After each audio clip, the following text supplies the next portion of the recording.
My name is Debbie Thompson. I am 67 years old for one more day. I live in Coopville, Washington, and you and I have been friends for longer than I can remember. My name is Mitch Incarnato, and I'm 64 years old. Today is December 13th, 2022. I live on Whidbey Island, Washington. Debbie Thompson and I are friends. We were volunteering for a group where special needs children rode horses called Equestrian Crossing. And I think that was probably back in 2009. I moved up here with my mother who had Alzheimer's. From going to the nursing home every day, I found out that I had the skills working with older people who are going through the process, and it was a natural thing for me to become a hospice volunteer. And it was a natural progression for me to join Camp Erin. And I think that was probably back in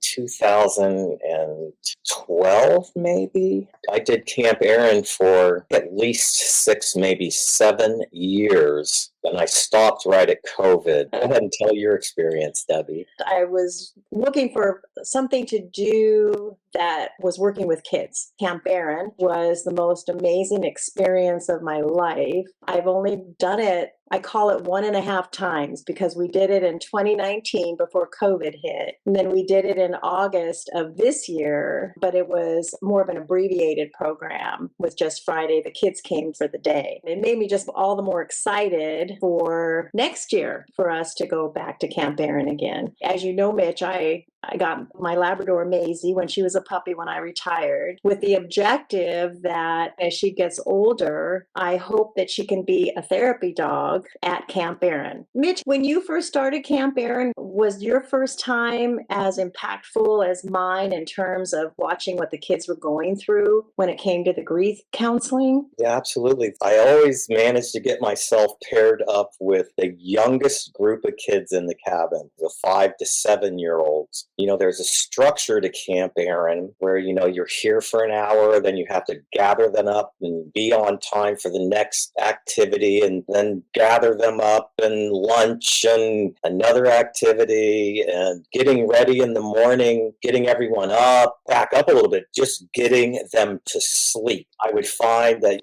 patient tolerance when you're tired and everyone needs to get up. Finally, I'm like, it's time to go to bed. Get up in the morning, have to get everybody dressed, teeth brushed, then find the shoes and socks that match the kid. Go up the hill to breakfast. Can't let any of those kids pour anything or do anything because it would be all over the place. Then we would do a fun activity, and then we would do a serious activity, one of the steps in the grief process. And then the days just flew by, and pretty soon the weekend was over, and the appreciation and the connection with the kids and the lifelong connections with the other volunteers. I still keep in touch with people that I was in my first cabin with. It's an experience unlike any other. I help them through the process just by being part of this structured organization and able to get kids to participate is very powerful. Well, and you had problems with that sometimes too. I mean, sometimes the younger kids, did you find that it was hard to get them to open up sometimes? Oh, absolutely. I think the younger the child, the more difficult, because they don't understand how to articulate their thoughts. Every once in a while, we were able to get a kid to talk about things or how they felt. And some kids would just blurt things out or say something poignant on how they felt, and then, go play. I remember those little boys. You were trying to get them all to sit down to have breakfast, and there was 1 or 2 of them going around kicking your ankles, trying to get you to play with them. Oh, I remember that.